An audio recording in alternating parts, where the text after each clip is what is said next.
people that supported us, early on, like Yvonne Orji. She was opening for Chris Rock at Barclays Center, and Yvonne was the guest of honor at Chop House. How did you get that to happen? I mean, she was the homie. It was just a great cultural moment. When we started, there wasn't really a lot of thought behind it. It was just like, let's get some folks together to enjoy African food and music. The first one I did, a guy named TJ Adeshola, he was one of the first people I hit up, like, yo, I need a playlist. And he sent me a playlist called Jollof Jams, and it was a vibe. How do you approach asking your friends for investment? I think when you're building something, honesty with your partners is important. Do you have any particular habits that you implement to kind of like just keep yourself grounded? Passion, patience, and peace. You don't really understand the value of peace until you don't have it.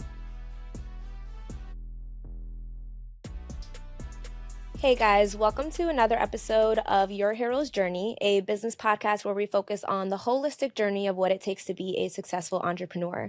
So that's everything from the tactical business to the personal values to the spirituality, faith, and everything in between. On today's episode, we have a very special guest who I consider a dear friend and mentor, Stanley Lumax. He is the sole founder of African Chop House and one of 6 founders of Teranga. In just 4 years, they've claimed some of the most coveted top best restaurant spots in huge media outlets such as Infatuation, Condé Nast, and New York Times, I think 2 to 3 times over. Before Teranga happened, Stanley just started out with African Chop House, which was your first original entrepreneur baby. Now, tell us a little bit about what African Chop House is and why you decided to start it. First and foremost, thank you for having me. I'm honored. I'm not even going to get into the story of how long I've been waiting to do a podcast with you.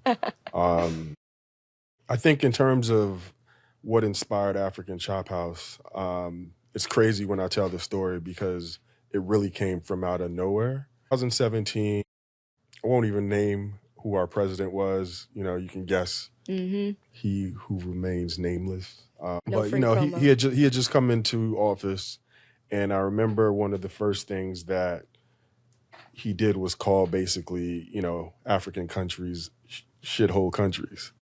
And right after that, I started seeing a lot of, Africans being deported. And for me, that really hit home because people that I knew were in positions where they weren't able to see their grandparents anymore or see close family members and things of that nature. And I remember being home with my daughters and just thinking about this situation that we were in, and also just kind of trying to think of things that I wanted to make sure that I passed on to my daughters in terms of our culture and so on and so forth. And I really wanted to do something that was fun, that was enjoyable, but that really gave them a sense of what it meant to be African and grow up in African culture. And then to set the stage, where are you from and where is your wife from? So I'm from Ghana, West Africa. My mother is from the Ga tribe and my father is from the Ewe tribe. My wife is from Eritrea. So with that in mind, I really wanted to, find a way to bring our cultures together. And the first thing I sort of thought about was food. And growing up in, Plainfield, New Jersey, my mother and father, they had bought a house, and one of the things that they initially did was provide almost like a launch pad for their brothers and sisters, their younger brothers and sisters who wanted to come to the U.S. So I had, several aunts and uncles that lived with us at any given time. And, they came here with, virtually nothing, worked odd jobs, put themselves through school, started their own families, bought their own homes, became successful. But there was a period of time, I think I was probably around 8 or 9, when I had at one given time, maybe like 4 aunts and uncles living with us. And they were in their 20s at that time. So they were obviously rambunctious. And after working a hard week, wanted to let loose and have friends over and party a little bit. So I grew up in a home where we were the house where everyone came to. And there was always food, there was always music, and there was always a good energy. So When I got my own place, one of the things I reminisced about was being that home base. And that really sort of started my thoughts around what could I do to not only replicate that, but create something for my friends and family. 2017 well, isn't that far away, but honestly, what you see in African culture and sort of how it's gone mainstream now isn't what it was in 2017. At all. So when we started doing it, we started it at my house, and there wasn't really a lot of thought behind it. It was just like, let's get some folks together to enjoy African food and music. There's probably one playlist at the time. You know what I mean? Like I always joke about the fact that the first one I did, a guy named TJ out of Shola, who you know as well, he was one of the first people I hit up, like, yo, I need a playlist. And he sent me a playlist called Jollof Jams. And that was like the go-to playlist for the first couple African Chop House events. And, I hadn't really thought about it in terms of it being this business that I was creating. It was more just like, let's just see if it works, if it's a vibe. And it was a vibe. And then my marketing hat immediately kicked in. And, it went from just being, an invite to, shit, I need a logo. I need to start thinking about other things. How much time passed between the inception of it and when you started to make it into a business?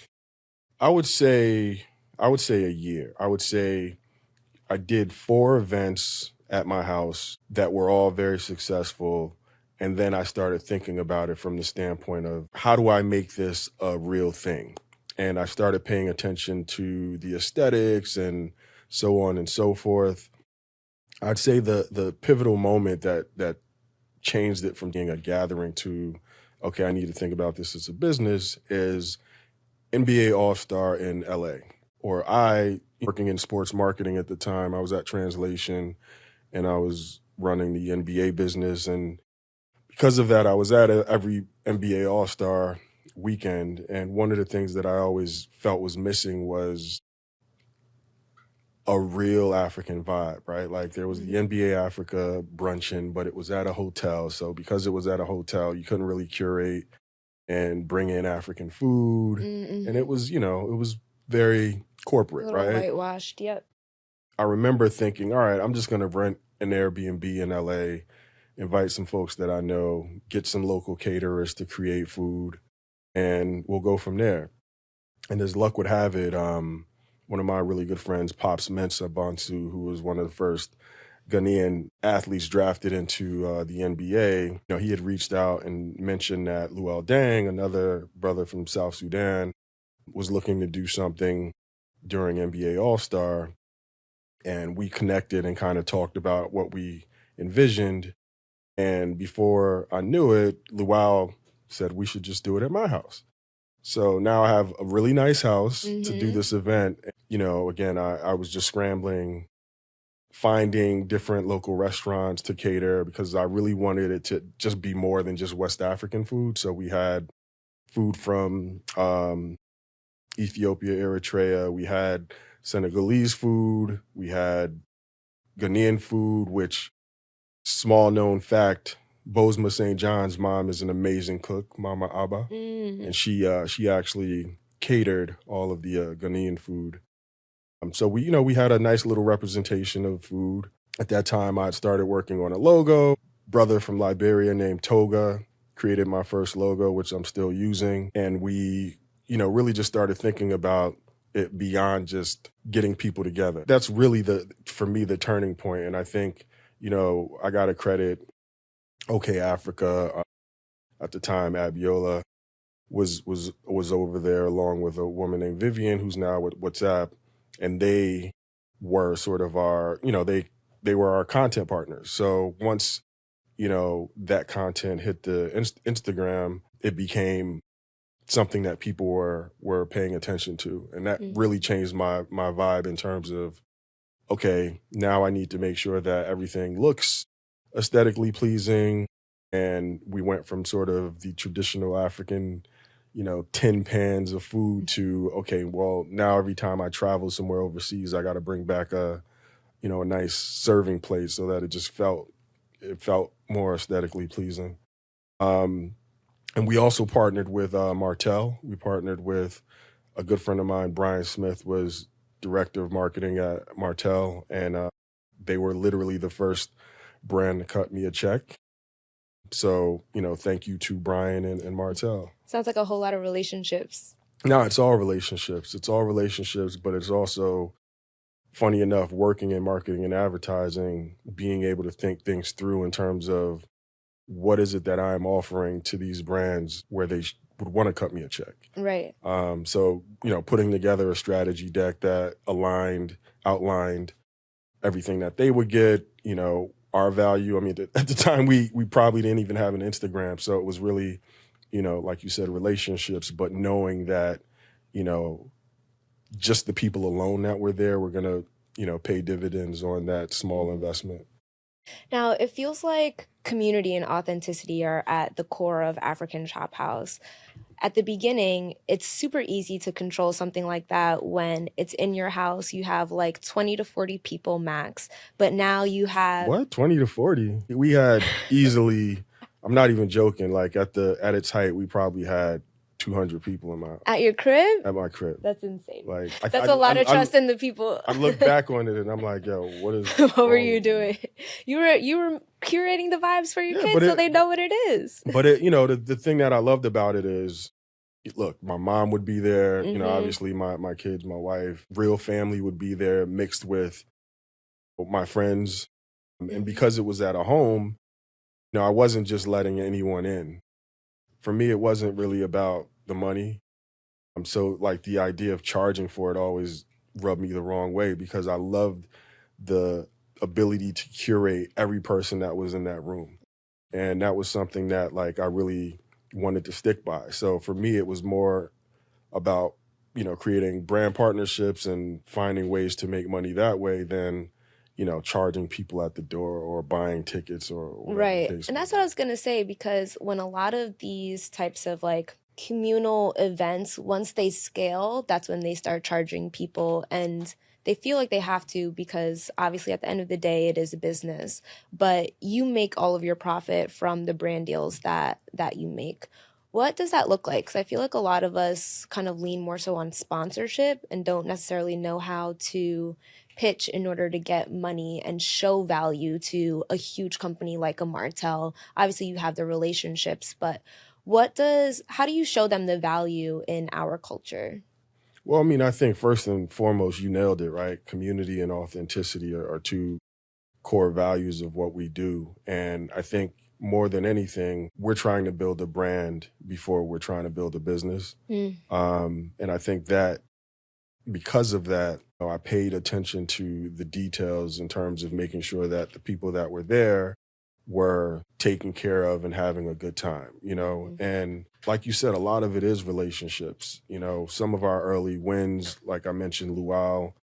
And the thing that was really unique about that was the day we had the event was the day that Black Panther launched. And Luau actually rented out a movie theater for all of our guests to see Black Panther. That's fire. So it was just sort of an ignition moment just in terms of where the culture was going and the fact that people were all of a sudden interested in African culture. And then we were able to do the film piece and then bring it home with all the food and the conversation. And there were some people that supported us, early on. Like, I'll give you an example. Yvonne Orji, she was opening for Chris Rock at Barclays Center. And, Barclays Center is like 5 minutes from where, I live. And Yvonne was the guest of honor at Chop House literally hours before she opened for Chris Rock at Barclays.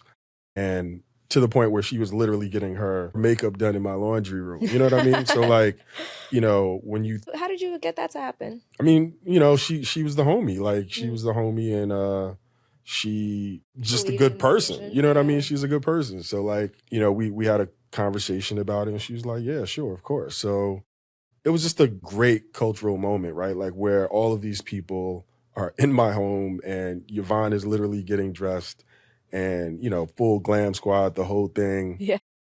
Obviously That's iconic. Yvonne is a person of faith. So when she comes upstairs and obviously I introduce her to the crowd, literally everyone in that room, and like I said, it was probably 100 people, said a prayer for Yvonne before before she went off to the Barclays Center and killed it. That's So beautiful. those honest moments that happened. And, before there was a sponsor, it was obviously me investing in myself because I believed that this was something special. I mean, that event that we did with Yvonne, at that point, I hadn't even thought about it as a business. I don't even think we were capturing content the way we are now. You know what I mean? Like back then, most people that know me know I'm a photographer as well. I probably took a couple of snaps here and there, but it wasn't like it is now where I'm hiring a photographer, I'm hiring a videographer, and we're putting up content afterwards. So it was really organic. But I think to get back to your original question, I think the important thing is really thinking through what is it that I have to offer? What is it that these brands need or want? And where do we meet in the middle? Like what is our, Venn diagram of connectivity? And once you have that, right, a lot of brands, their biggest goal or objective is audience. And, like I said, at the time, African culture wasn't what it is now. Right. Now it's an easier sell-in. Yeah, now it's a super easier sell-in. So back then it was really just, being authentic with what we did and being able to say, hey, look at all these people that have come to our events organically, and being able to build off of that. So African Chop House is thriving. You still have your 9 to 5 on the side. And now you're also presented with the opportunity to get involved in Teranga. Obviously, you have your passion project, you have your income. What made you feel like this was something that you wanted to add to your already full plate? Yeah, so again, it wasn't something that was in the plan. As I mentioned, I was working at Translation. When we did the event during All-Star, one of the people that I had randomly come in contact with after not seeing him since I think my Nike days was one of my current partners, a guy named Noah Levine. Noah was someone who we connected through basketball. He actually was managing director of the Seed Project in Senegal for a long time. Like I mentioned that I was also a photographer, right?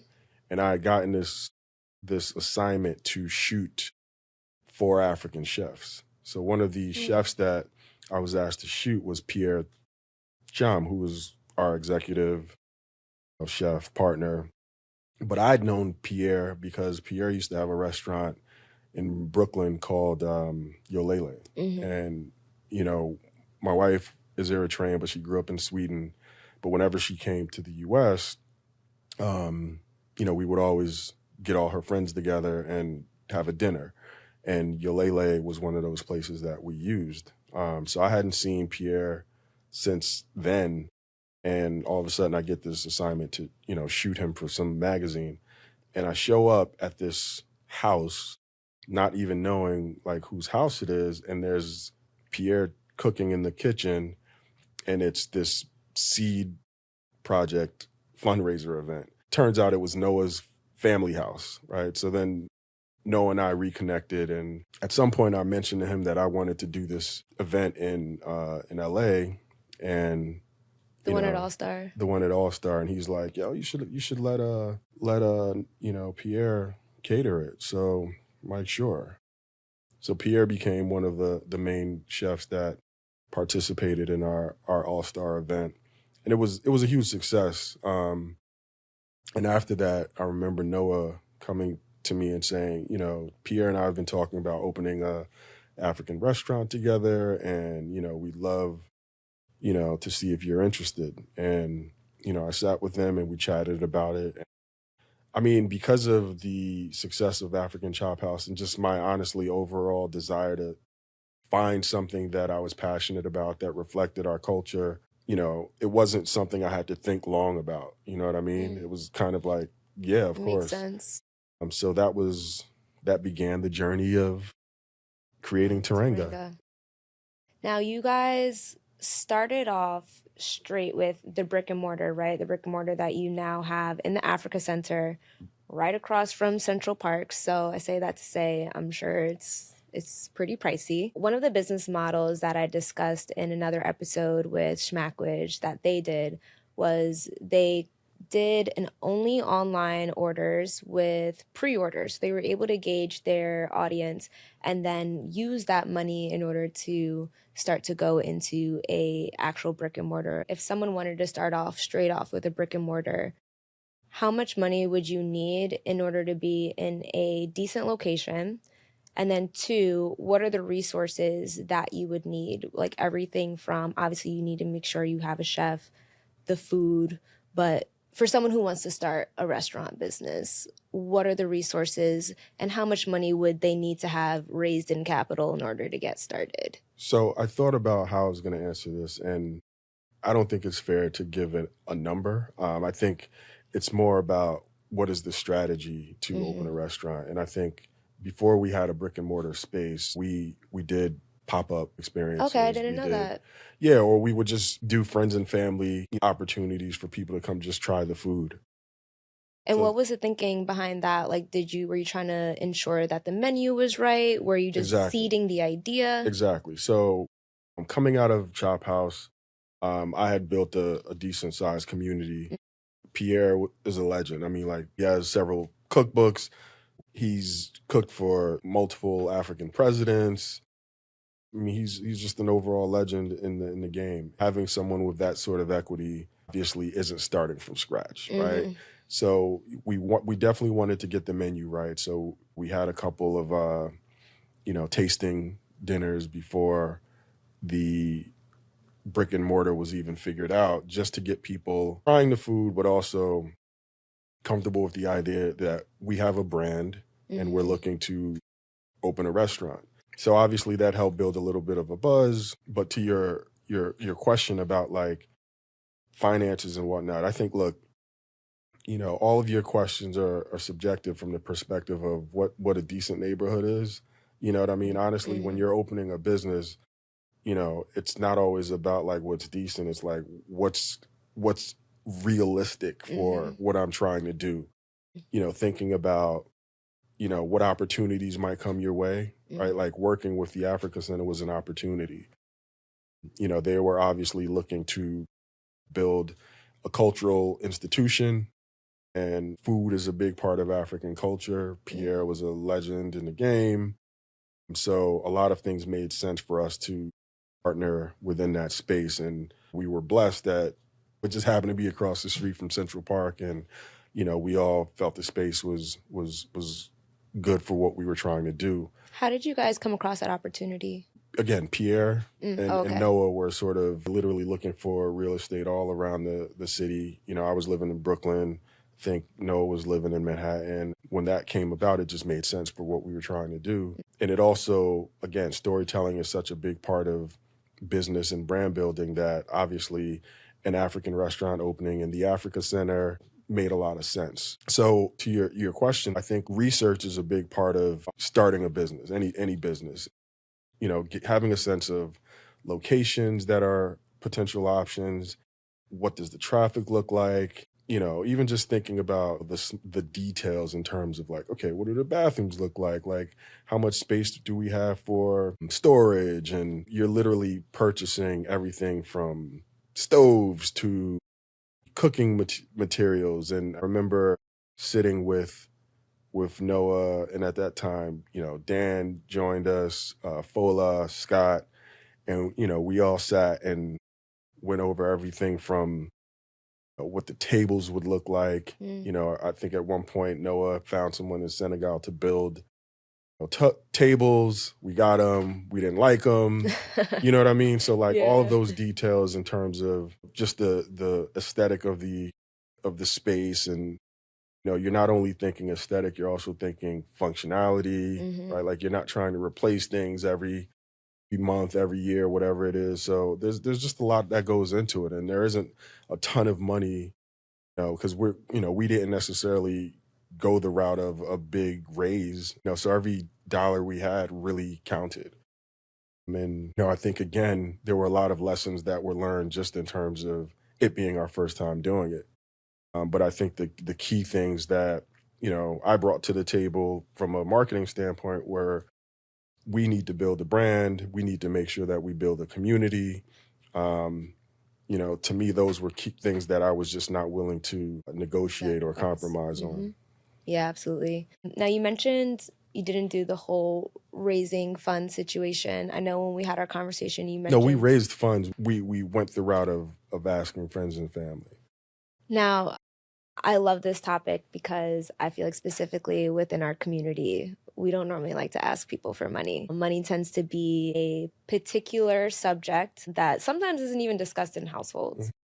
So how do you approach asking your friends for investment, and what does that look like, if you're comfortable sharing? Like, was it in exchange for equity? Was it in exchange for, I don't even know what the other option would be. Yeah, I think at the end of the day, there's certain people that have participated that receive equity, and then there's others that are treated as investors. And when we make money, they make money. Got it. Okay. I think in terms of your question about how do you ask people for money, I still struggle with that, and I still struggle with that. But I think the basis or the foundation is making sure that you at least have a good product that you're confident in. You know what I mean? Because the last thing I want to do is owe people money. Really hate the feeling of that. And I think when you're building something, honesty within, your organization, but also honesty with your partners is important. We're not going to become millionaires. You know what I mean? At least, not for the first 10 years or whatever that might be. So if that's your goal, if your goal is after year one or year two, where's my money? Then let's not do this. Someone told me once, when you invest, you should only invest money that you're okay losing. And that's just the reality. You know what I mean? Like, if you believe in something, in the best case scenario, we'll make money from this. But there's also a chance that it may flop. I mean, our anniversary was COVID. You know what I mean? Yeah. So like, after a year being in business, we literally faced a global pandemic, you know what I mean? And nobody on the planet was ready for that, let alone, 6 people that had never really, well, a couple of us, but, most of us hadn't been in the restaurant business. So even having to adjust to something like that, you know what I mean? So I think... When that happened, did you have like some investors hitting you up like, yo, I'm a little nervous with what's going on. Like, are y'all going to be good? Am I going to get my money? I mean, honestly, I'm sure Noah and Scott probably have a different story than I do. So I'll just say, we made it, and we had some, quality people that believed in the vision. And I mean, again, it was a global pandemic. You know what I mean? Like, sorry, bro. Like, I don't know what to tell you, but like, we literally can't open our restaurant right now. Yeah. You know what I mean? And like, we all had to figure that out. Like, we had to figure out, like, what our next steps were and how we were going to move things forward. And it's crazy, funny enough, like, you and I were working at a Premiere together. While we were at Premiere, our founder, Josh, had gone into a relationship with, I think it was RGA at the time. We were doing events at RGA, and we had catered a couple of events for RGA around musicians and whatnot. And when everything went south with COVID, one of the first calls I got was from RGA, like, yo, we want to provide food for first responders, and we want to raise money. That's awesome. To do so. So how can we partner? So they raised a bunch of money, and we probably survived our first couple of months because they paid us to provide meals to first responders. So again, that concept of community comes back into play, because we were literally feeding the community. After sort of the reality of COVID set in, and, not that people got used to it, but like, life was moving on, then all of a sudden the BLM protest and all that stuff started happening. And we also provided meals for protesters, so I'd say, like, literally from that March to, the end of that year, we were able to survive because we were providing meals to the community, and people were raising money to to, support us. Yeah, that's awesome. I want to go back to the friends and family investments for a second. How do you formalize that process? I think in any situation that involves money, you should bring in some level of accounting expert, Accounting expert. Okay. attorney as well, Okay. because you're literally entering It sounds expensive. If someone doesn't have like the money to hire a lawyer, how do they formalize that process from like raising money? all of this stuff costs money. Like there's no way around it, right? Yeah. So I think if you're looking to build a business, you sort of have to do the diligence of finding cost. You know Yeah. what I mean? And no one's saying you have to get like the best lawyer, but Right. you need to at least find a competent lawyer. Whenever you're entering a situation with, people's emotions and things of that nature because it's their money, I think, finding an attorney that you can have a one-on-one relationship with is important.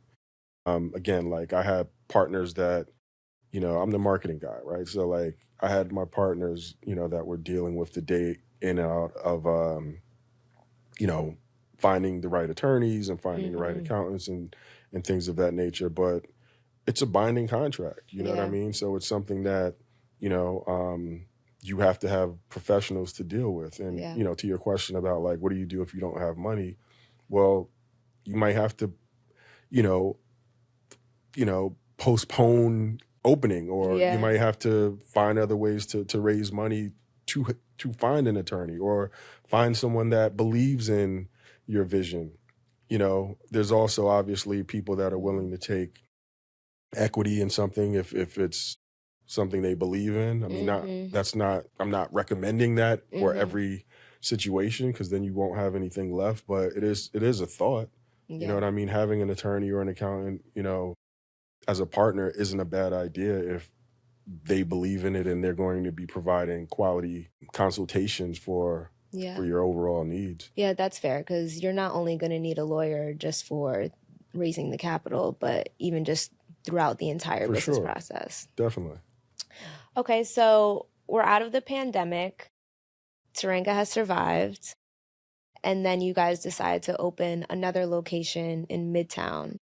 When did you guys know it was the right time to scale? Was there some sort of signifier?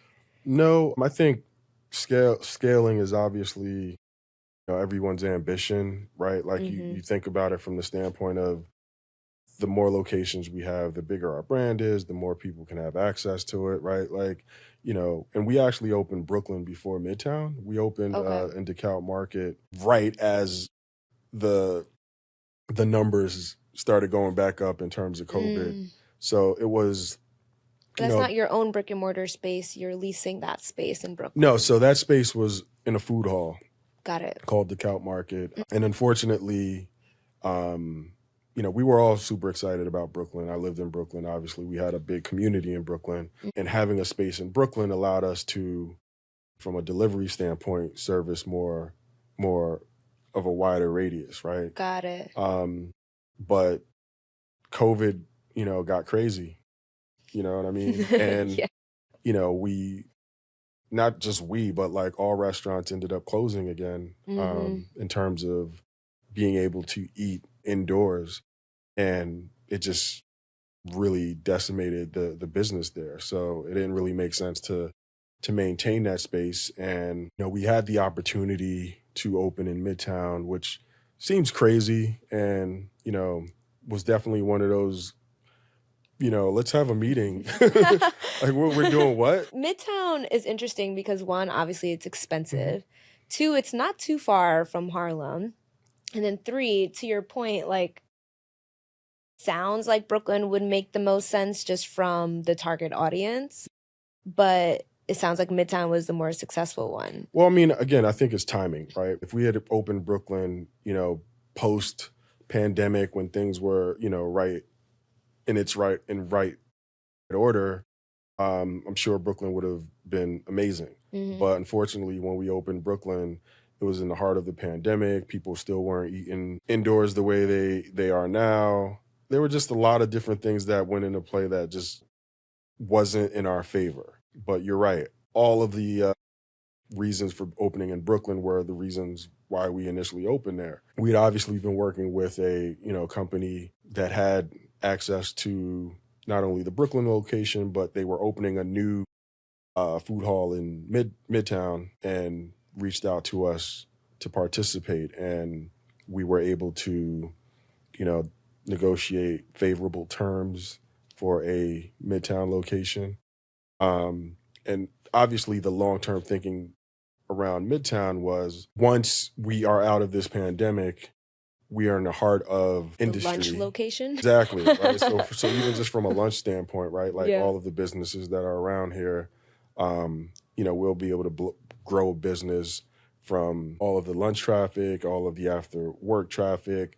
But even beyond that, like one of the things that's obviously been a benefit for us is growing relationships with companies and catering, right? So being able to cater, 500 people at a law firm or, whatever that might be, that's a big part of our business as well. So, I almost think about the brick and mortar as a showroom, right? Like it's an opportunity for you to showcase your product, get people excited about it. But I think the real opportunity is being able to go beyond that and provide the service, whether it be through catering or events and things of that nature as well. You might have asked me this, maybe not, but for me, like the concept of brick and mortar, while there's a benefit to it, I still think we live in a world that, you know, finding ways to do pop-ups, like if you're starting out and you're not necessarily flush with cash, investing in brick and mortar is tough. You know what I mean? Like it's always going to be tough. So I think, being in a world where, pre-sale is an option, literally taking that old school mentality where like, aunties used to sell plates and whatnot, out of their homes, right? Like you get a sense of who your audience is and what they're looking for, what sells, what doesn't sell. And, we also spent a lot of that time while we didn't have a brick and mortar in Brooklyn. Building Black Bed-Stuy was one of the places that we were able to pop up on the weekends and really connect with the community. The layout started and we were able to sell food and drinks at the layout. So again, really just connecting with the community and making sure that our presence was felt was really important to growing the business. And I think for anybody that has a good product but may not necessarily have the cash flow to open a brick and mortar, like if it's really about the product, then find ways to connect with the community.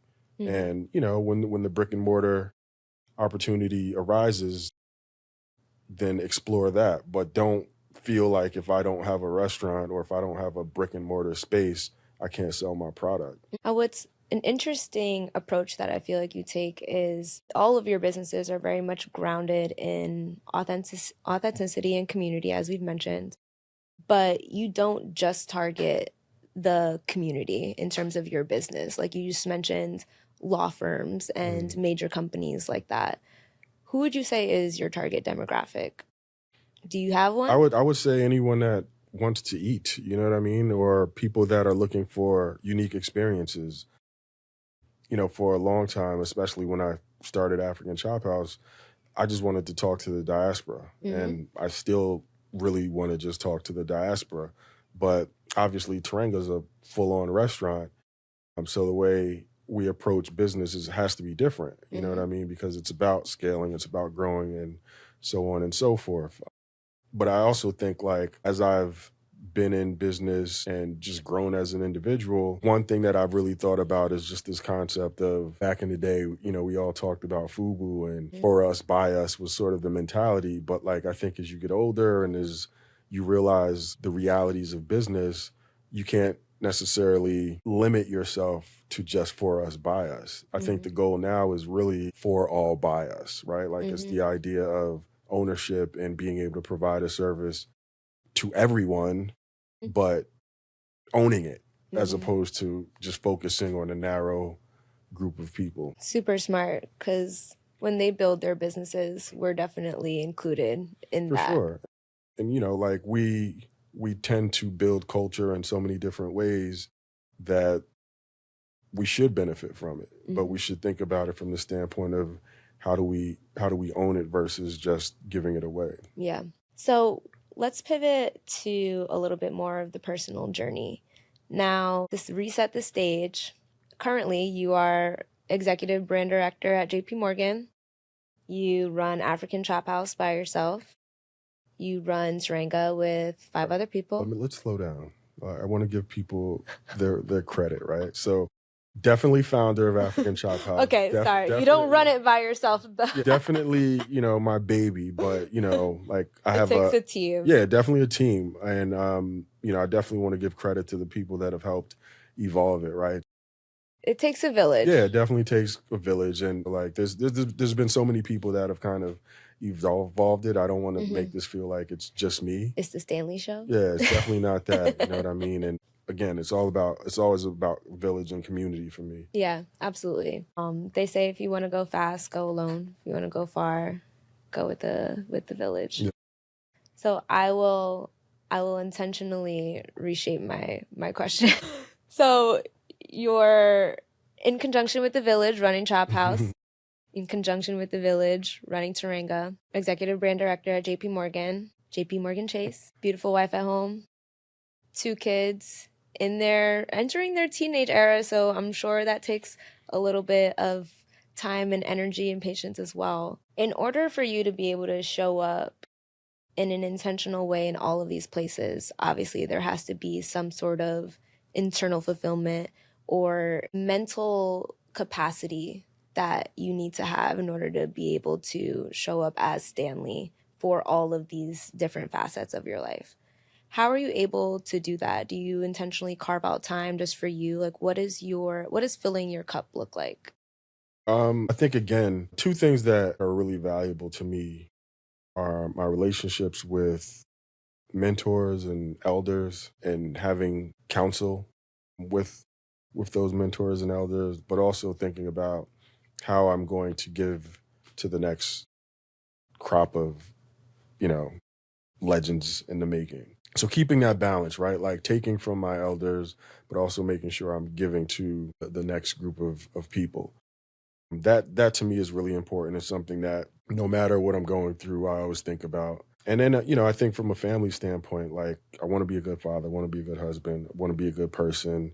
It's always obviously a work in progress, but also really being able to stand on, what I believe, right? Like in my mind, right? Like I walk the streets as though I am the realest individual alive. And I say that because like I truly believe that people that know me know my character, know what I'm about, know that it's authentic. And because of that, they support me.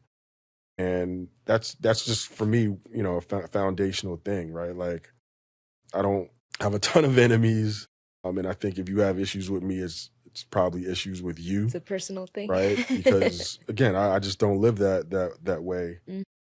Welcoming. We were just talking about, I welcomed 200 people in my home and fed them. Right. So I've always been someone that is a giver. I've always made sure that like the community eats. And, it's funny because Chop House is a reflection of that. But like even through my corporate endeavors, man, I worked at Nike for a long time, and one of the things I'm most proud of with that experience is that I made sure that the community ate, right? Like I fed the community, you know what I mean? I made sure they had access to coveted brand. It wasn't just, hey, look at me, I work at Nike, you know what I mean? So for me, those are important things that I'm trying to pass on to my children. But in order to be a giver, because I'm naturally a giver too, and I'm also in this space where kind of like the same thing. Like I have my passion project right now, which is the podcast.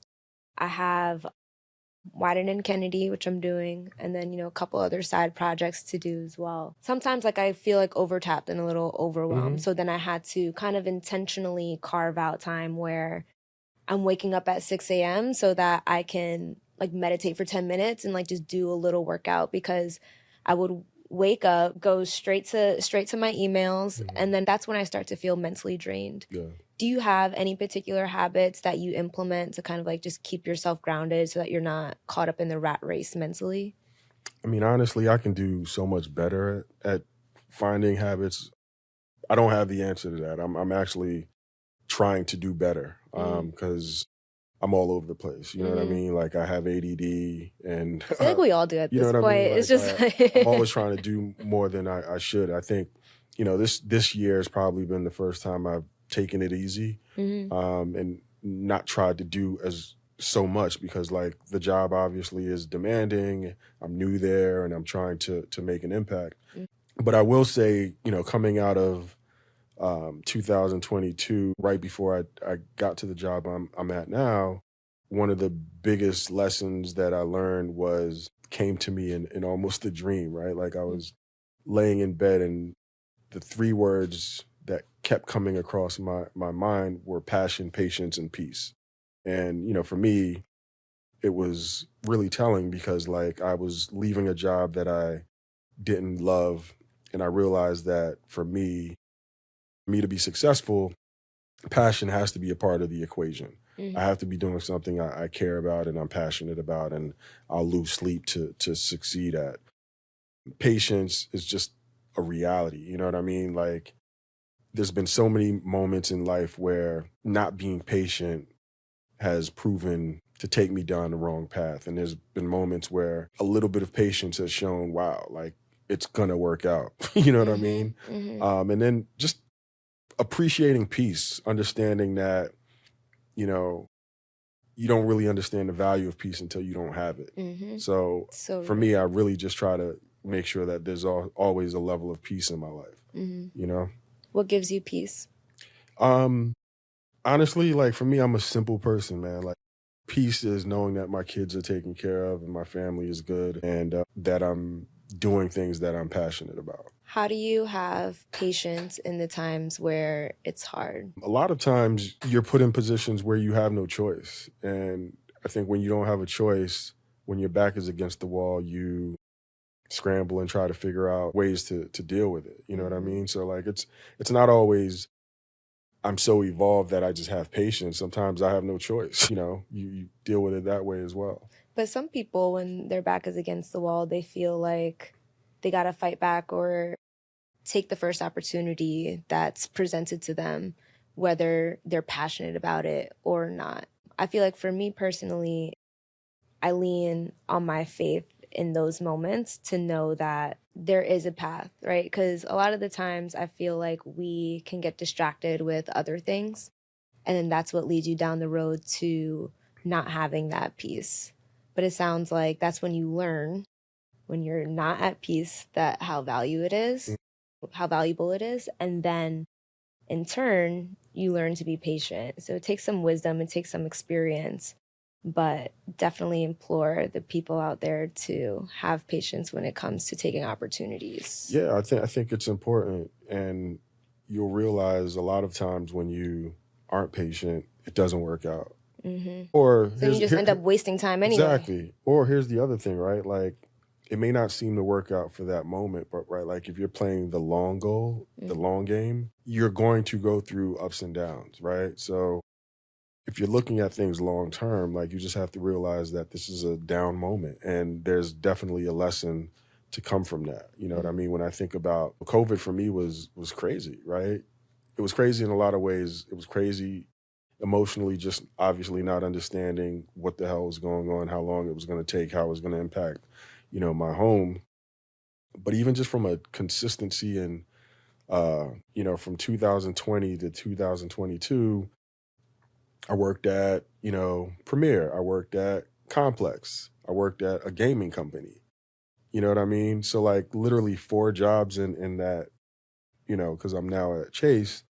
And I had no idea that Chase was gonna be the place that I went and found a home, you know what I Hmm. mean? Or found an opportunity to do things that I was excited about. Hmm. So again, patience and knowing that, you're potentially going to face some challenges, but it will work out. Now, the question that I like to close with is well, it's not really, oh, yeah, it's a question, but the definition of purpose is the reason for which something is created. Do you feel like you're currently living within your purpose? Yes. What do you feel like your purpose is? I think my fundamental purpose is really to continue to bring the community together, to build community. And I think building community And shining a light on the community is something that I've done in my personal life, with African Chop House, with Teranga, but even the work that I do. Like, I've been a marketer for a long time, and I can point to the moments where community was relevant, right? So like when I worked at Nike, I was head of basketball, and I was all about the basketball community, especially, in New York. Like that was my fundamental goal and purpose, was to make sure that the community was taken care of and the community was heard. Mm-hmm. You know what I mean?